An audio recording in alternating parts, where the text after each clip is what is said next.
Boa tarde, pessoal. Vamos à nossa terceira aula sobre o tópico transformações lineares, né? Deixa eu colocar aqui em tela cheia. Muito bem. Nessa aula a gente vai falar sobre o conceito de transformações lineares injetoras e sobrejetoras e explorar esses dois conceitos na álgebra linear.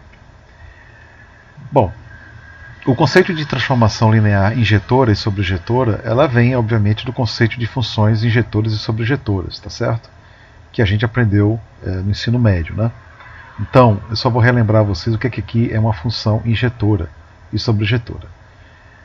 O conceito é o mesmo, sendo que usado no contexto de álgebra linear, de transformações lineares, né? Uma transformação linear, ela é uma função entre dois espaços vetoriais, V e W, por exemplo, né?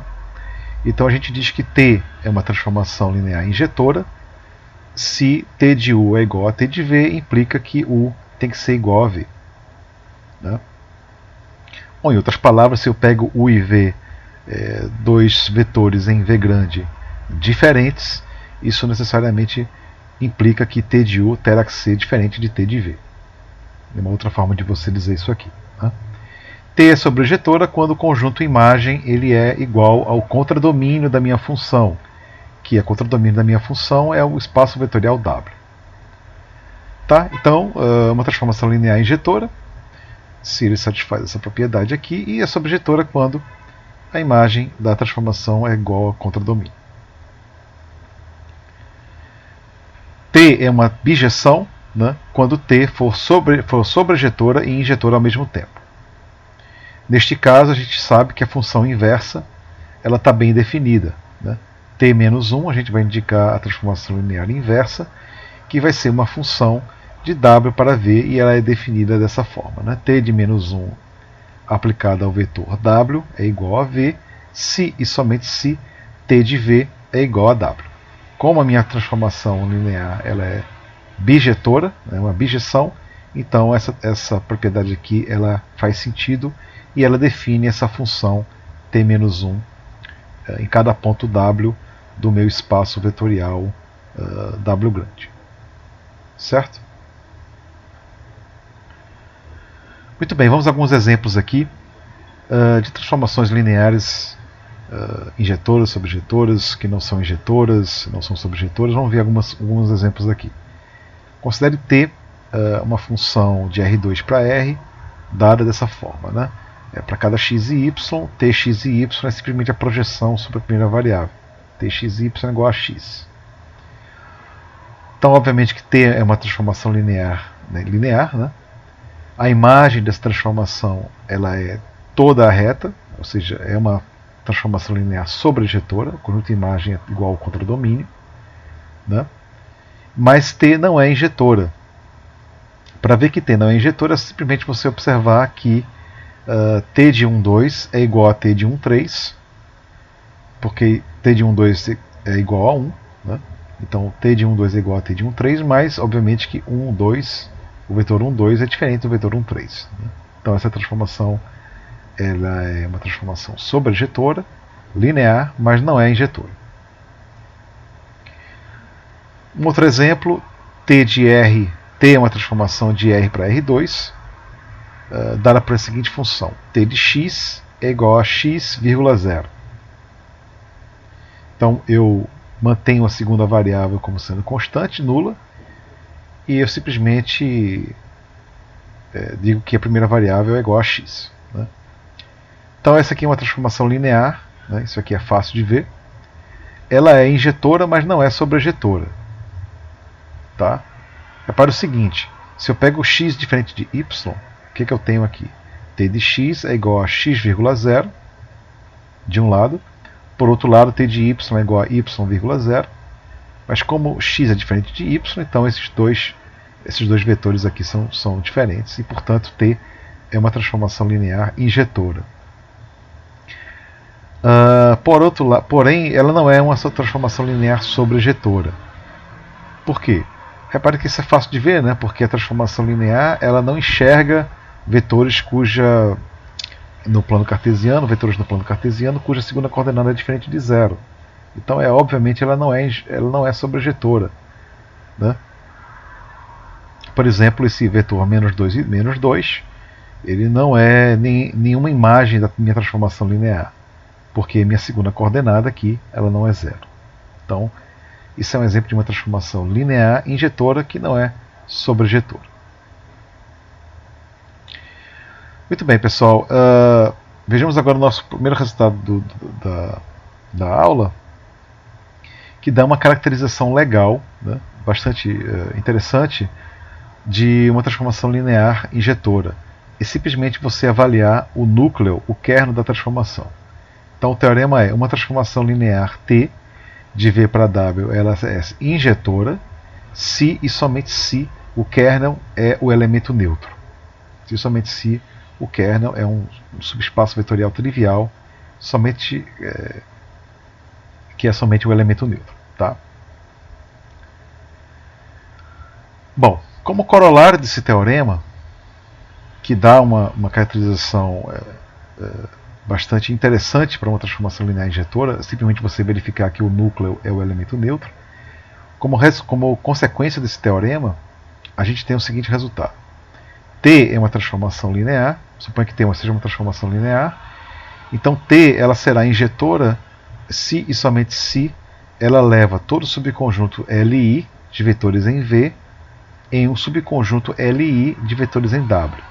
Isto é, esse subconjunto aqui ele será Li em W toda vez que eu pego um subconjunto Li, o 1 até o D, em vetores em V grande. Tá?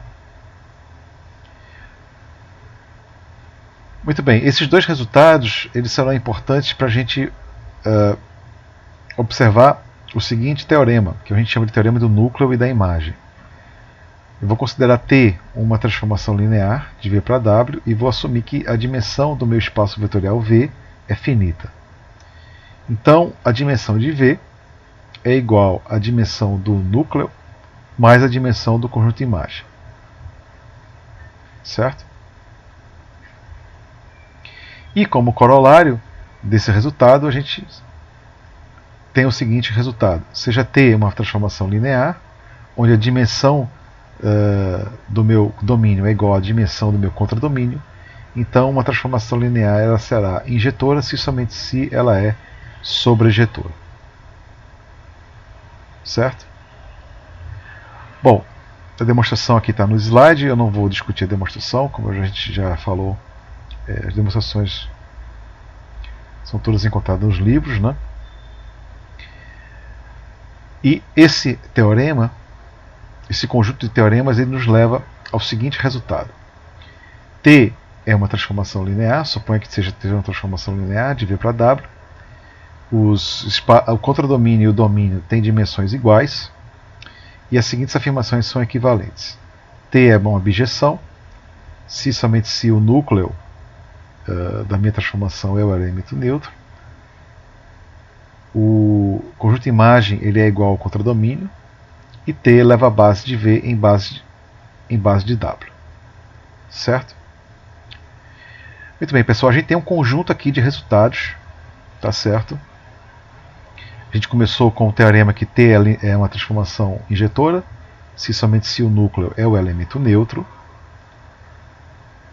Esse teorema aqui é super importante, né? O teorema do núcleo e da imagem, que se você tem uma transformação linear, cujo domínio tem dimensão finita, então a gente sabe que a dimensão de V ele vai ser a soma da dimensão do núcleo mais a dimensão do conjunto imagem. Certo?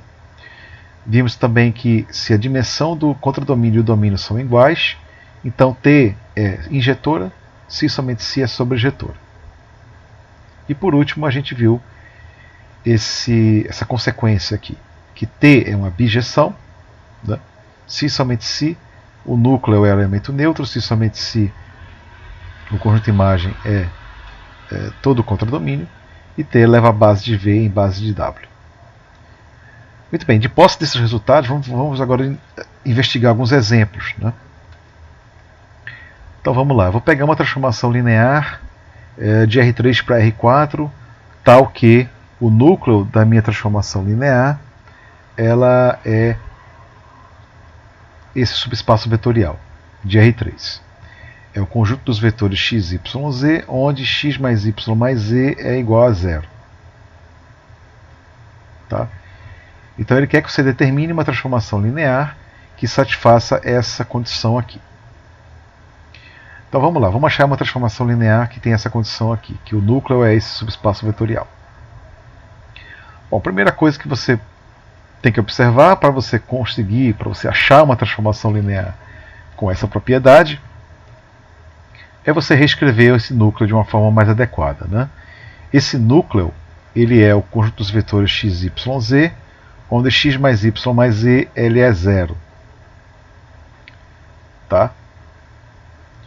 Então eu posso, por exemplo, então esse subespaço vetorial ele é gerado por dois vetores, 1, 0 e menos 1, 0, 1 e menos 1. Eu vou deixar isso aqui como exercício para vocês verificarem. Tá? Eu vou denotar beta como sendo o conjunto desses dois vetores. Esses dois vetores eles geram esse subespaço vetorial, certo? E é fácil ver que beta ele é Li. Tá? Eu vou deixar isso aqui como exercício para vocês fazerem. Então, verifique que beta ele é uma base, ele é linearmente independente e ele gera esse subespaço vetorial. Muito bem, como ele é linearmente independente e ele gera esse subespaço vetorial, então obviamente que beta é uma base para este subespaço vetorial, certo? Muito bem, como ele é uma base, ele é um conjunto Li, né? E a gente sabe então, né, que qualquer subconjunto Li ele faz parte de uma base do R3. Né? A gente viu isso no primeiro módulo do curso. Tá? Então eu sei que beta ele é um subconjunto Li e portanto ele faz parte de uma base. Tá? Muito bem, como o R3 tem dimensão 3 e beta é formado por dois elementos e beta é linearmente independente, então para eu achar uma base basta eu adicionar um elemento. Tá? Então beta faz parte de uma base, eu vou chamar essa base de alfa e eu vou dizer que alfa é beta mais um elemento. Digamos que eu vou colocar aqui o terceiro elemento da base canônica. Tá?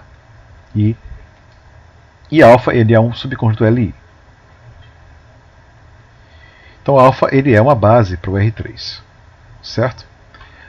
Muito bem, de posse disso, vamos nos lembrar o que a gente está procurando. Né? A gente está procurando uma transformação linear que satisfaz essa propriedade. Certo? Ok, esse subespaço vetorial, que é o núcleo dessa transformação que eu quero achar, ele é gerado pelo subconjunto beta, e eu adicionei beta à base canônica e tenho uma base de R3 que é o alfa. Muito bem, agora a gente sabe que se eu tenho uma base de R3, eu consigo achar uma transformação linear da seguinte forma. Né? Eu vou definir a transformação linear T nos elementos do meu subconjunto beta, que é formado por esses dois vetores aqui, 1, 0 e menos 1, 0, 1 e menos 1. Como a minha transformação linear ele tem que ter como núcleo esse subconjunto aqui, que é gerado por beta, eu vou definir que T no primeiro elemento do subconjunto beta, que é 1, 0 e menos 1, eu vou definir T neste elemento como sendo o elemento neutro do R2. Né? Perdão, o R4. O contradomínio aqui é o R4. Então eu vou definir que T de 1, 0 e menos 1 é igual ao elemento neutro de R4. E T de 0, 1 e menos 1 também é o elemento neutro de R4. E eu vou definir de forma arbitrária T aplicada ao terceiro elemento da base canônica de R3. Isso aqui é arbitrário. Tá? Então a gente sabe que se T é uma transformação linear tal que 2 e 3 vale, então eu defini intrinsecamente quem é essa transformação. Né? Isso vai pelo primeiro teorema do módulo 2, desse módulo aqui do curso. Tá? Eu defino de forma intrínseca uma transformação linear, ou seja, defino totalmente uma transformação linear quando eu defino a transformação aplicada nos elementos da base do seu domínio, que nesse caso aqui é o R3. Então eu defino uma transformação linear em R3, simplesmente definindo a imagem dos elementos de uma base de R3. No caso aqui, a base que eu estou pegando é alfa igual a beta e o terceiro elemento da base canônica do R3. Então eu vou definir uma transformação linear através das equações 2 e 3. Defino T no primeiro elemento de alfa, que é 1, 0 e menos 1. Depois no segundo elemento de alfa, que é 0, 1 e menos 1. Defino como essas transformações nesses pontos como sendo o vetor nulo em R4. E T de E3 eu vou definir como sendo esse vetor aqui, de forma arbitrária. Isso aqui poderia ser qualquer outro vetor em R4. O importante aqui é que a equação 12 tem que valer, porque eu quero uma transformação linear que tem como núcleo esse subespaço vetorial que é gerado por beta, que é esses dois vetores aqui. Muito bem. Por construção, então, eu tenho que o núcleo ele é o conjunto dos vetores x, y, e a terceira coordenada é menos x menos y. Isso vem da caracterização aqui que ele deu. Ele disse que o núcleo dessa transformação tem que ser isso aqui. Então z tem que ser igual a menos x menos y. Certo? Portanto, então, eu sei que o núcleo dessa transformação é igual a xy menos x menos y, a terceira coordenada. Observe que, por construção, o núcleo da minha transformação, que eu dei aqui, ela é igual ao subespaço vetorial que ele deu. Certo? Isso vale devido à equação 2. A equação 2, eu impus que a minha transformação linear nos elementos do meu subconjunto beta, a minha transformação linear é o elemento neutro, é o vetor nulo de R4. Então, por construção, essa minha transformação linear ela satisfaz o que ele pediu. Tá? Ok, as equações 2 e 3 elas definem totalmente a minha transformação linear. Mas vamos mostrar uma fórmula explícita para essa transformação linear, usando o primeiro teorema do módulo 2, tá? Desse módulo aqui do curso. Usando o primeiro teorema. Bom, a gente sabe do primeiro teorema deste módulo 2 que a transformação linear T ela é dada por essa equação aqui. Né? T, x, y, z ela vai ser igual a x1 né? vezes x1, x2, x3, que são as coordenadas na base alfa do R3, né? Do vetor x, y, z que eu fixei. Bom, 0, 0, 0, 0, o vetor nulo de R4. Isso aqui é a imagem de T, né? Isso aqui é a imagem de T aplicada ao primeiro elemento da base alfa. Lembra aqui, né? Equação 2. Também da equação 2 é o vetor nulo, que é a imagem do segundo elemento da base alfa, que é esse cara aqui, 0, 1 e menos 1. E 1, 1, 1 e 1 é o vetor aqui em R4, é a imagem do terceiro elemento da base alfa, que é o T de E3.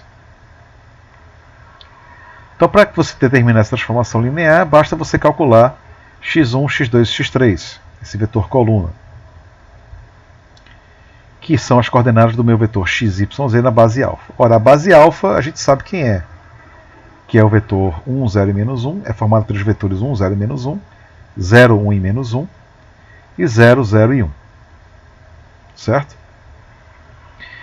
Então, para você achar as coordenadas de um vetor x, y, z na base alfa, basta você solucionar essa equação, esse sistema linear. X, y, z é igual a essa combinação linear. Essa combinação linear você multiplica, né, essas coordenadas aqui pelos vetores. Então eu posso escrever essa igualdade como sendo esse vetor. Então eu tenho que x vai ser igual a x1, né? Y tem que ser igual a x2 e z tem que ser igual a menos x1 menos x2 mais x3 e, portanto, x3 tem que ser igual a z mais x mais y. Então eu tenho que, dessa igualdade aqui, eu consigo resolver as coordenadas, né? x1 tem que ser igual a x, x2 tem que ser igual a y, e x3 tem que ser igual a z mais x mais y. E, portanto, a minha transformação linear desejada vai ser txyz vai ser igual a x3 multiplicado pelo vetor de uns aqui em R4. Como x3 é z mais x mais y, então a gente tem esse vetor aqui em R4, né? Ok, só gostaria de enfatizar que esse vetor aqui que eu coloquei é arbitrário. Você poderia ter colocado qualquer outro vetor e você acharia uma transformação linear que realiza o que ele pediu. Tá bom?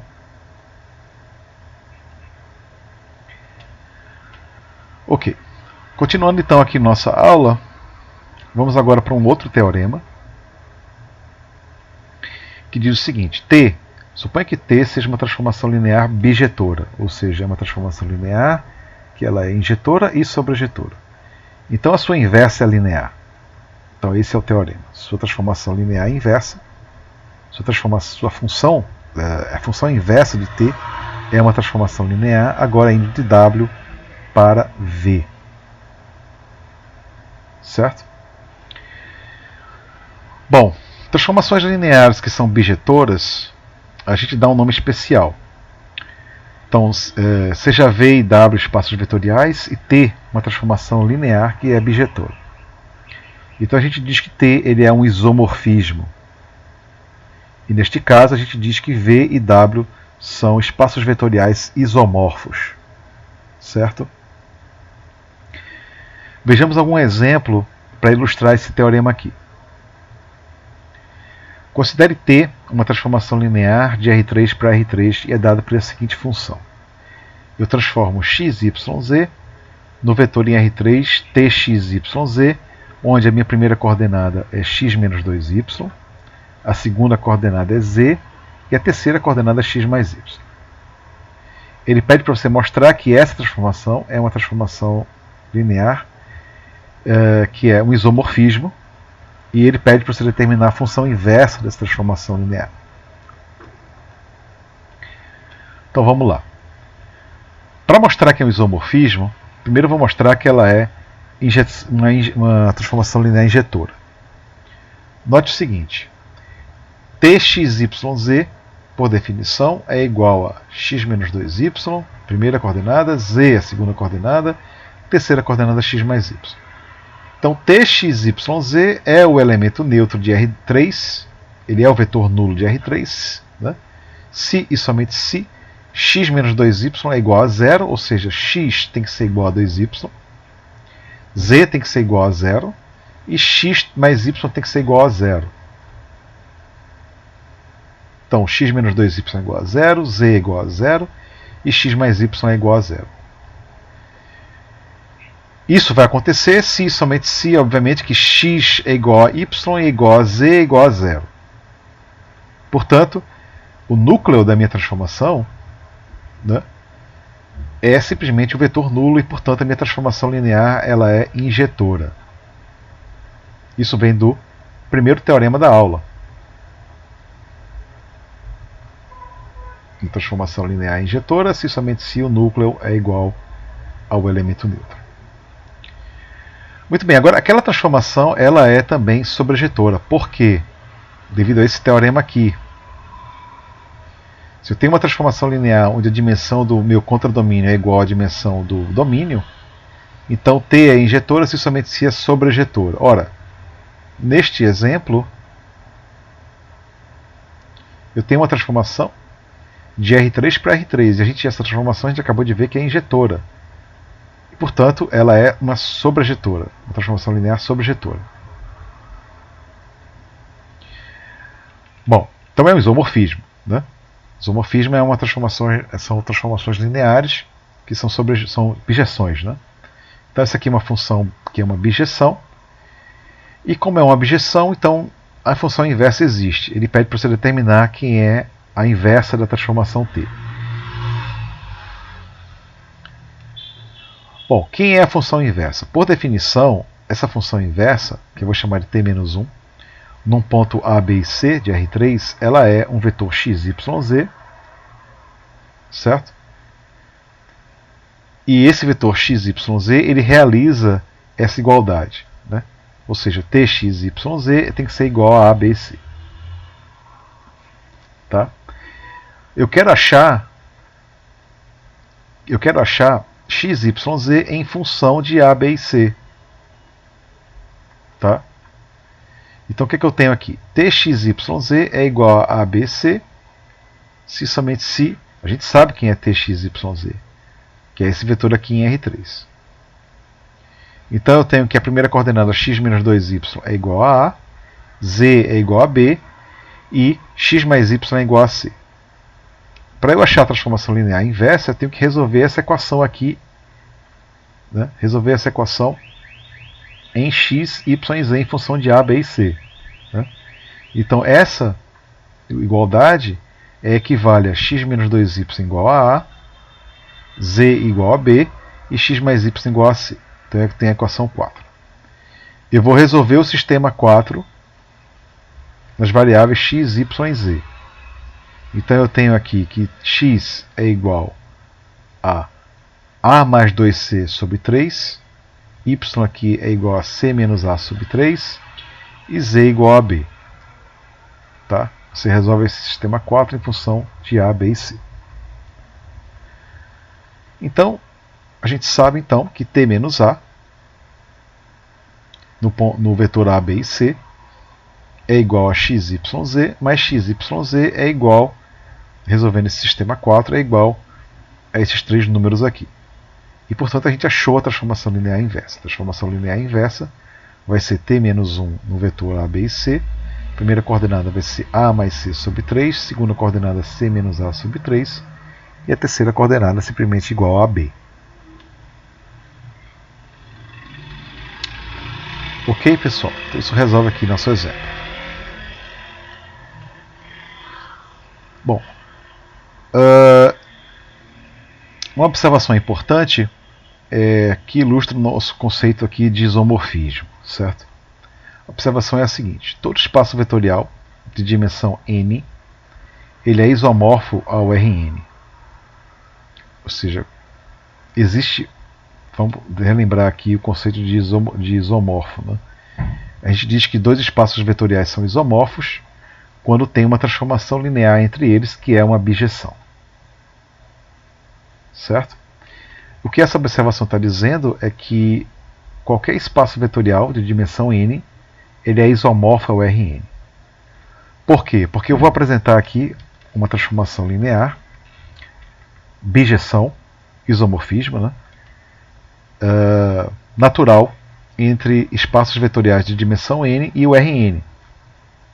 E essa transformação linear é a seguinte: considere V um espaço tal que a dimensão de V é igual a n. Eu vou pegar então beta, uma base qualquer de V. Então ó, beta tem n elementos, o 1 até o n. Para cada u, a gente sabe, né, que a gente pode calcular as coordenadas do meu vetor u na base beta.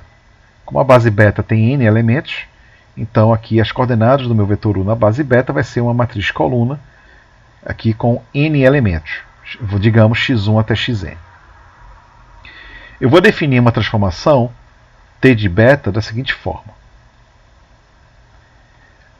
Eu vou pegar um vetor em Rn, x1 até xn, né?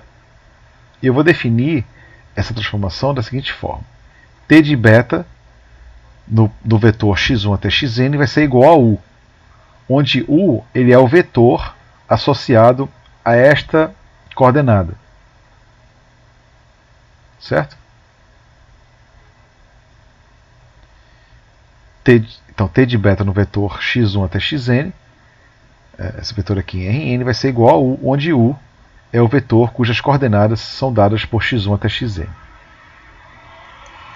Eu vou deixar como exercício vocês verificarem que t de beta ele é um isomorfismo. Ele é uma bijeção. É uma transformação linear bijetora. E, portanto, qualquer espaço vetorial de dimensão n ele é isomorfo ao Rn.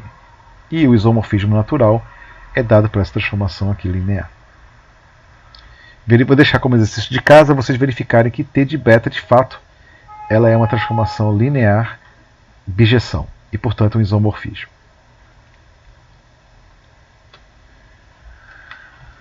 Muito bem.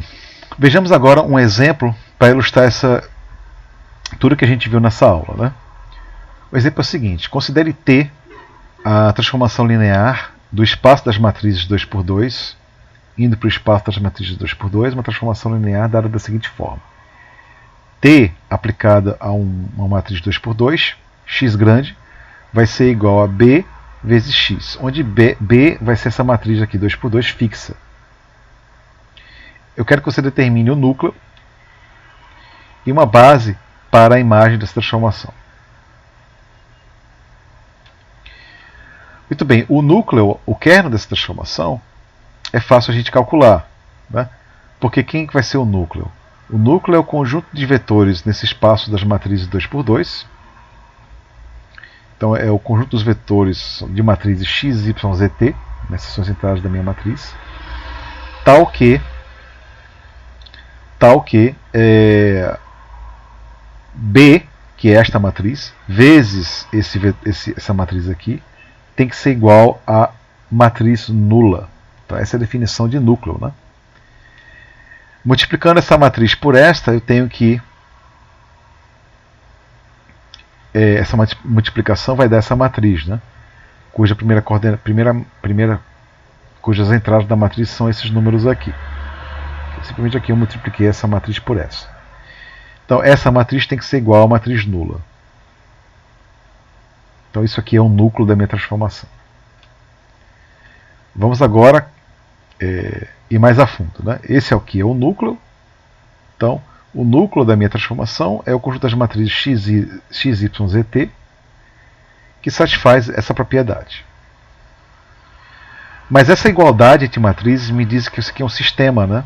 Então eu tenho que x tem que ser igual a 0, y tem que ser igual a 0, 2x menos z tem que ser igual a 0, portanto z tem que ser igual a 0, 2y menos t tem que ser igual a 0, né? Como y é 0, t tem que ser 0. Portanto, a única matriz que está no núcleo da minha transformação é a matriz nula, porque x, y, z e t devem ser 0. Portanto, o núcleo da matriz, o núcleo da minha transformação linear é o elemento neutro, certo? Isso aqui é o elemento neutro. Bom, pelo teorema do núcleo e da imagem, o que a gente tem aqui? Eu sei que a dimensão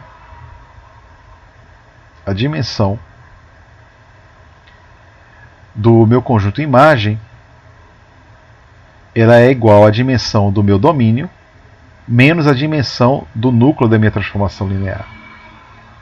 Certo? Eu fiz esse cálculo aqui porque a gente quer achar a gente quer achar uma base, né, para o meu conjunto imagem. Tá? Então eu preciso saber quantos elementos tem que ter essa base. Então eu chamo o teorema do núcleo da imagem. Lembra aqui que o teorema do núcleo da imagem, um dos teoremas importantes dessa aula, né, que diz que se eu tenho uma transformação linear entre V e W, V tem dimensão finita, né, no contexto do exercício, V e W é o espaço das matrizes 2×2. Tá? Então eu sei que a dimensão do meu domínio é igual à dimensão do núcleo mais a dimensão do conjunto de imagem da transformação linear. Através desse teorema do núcleo da imagem, eu sei que a dimensão do meu conjunto imagem é igual à dimensão do meu contradomínio, que é 4, né, menos a dimensão do núcleo.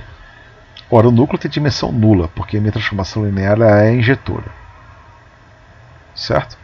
Então a dimensão do meu conjunto de imagem é 4. Portanto, T é uma transformação linear que é sobrejetora. A dimensão do meu contradomínio é igual a 4. Portanto, o meu contradomínio ele é igual ao conjunto de imagem. Então, o conjunto de imagem ele é igual ao espaço das matrizes 2×2. T é um isomorfismo, então qualquer base do espaço das matrizes 2×2 será uma base para o meu conjunto de imagem, porque meu conjunto de imagem é todo o espaço das matrizes 2×2. E aí a gente acaba então o exercício. A gente determinou o núcleo. O núcleo ele é simplesmente o elemento neutro, o vetor nulo, né? Esse espaço vetorial das matrizes 2×2. E qualquer base para esse espaço vetorial será uma base para o meu conjunto de imagem, porque essa aqui é uma transformação linear que ela é injetora e sobrejetora. Ok, pessoal, eu vou parar por aqui. Na próxima aula, que seria a aula número 4, a gente continua nossa discussão aqui sobre transformações lineares. Ok? Um grande abraço.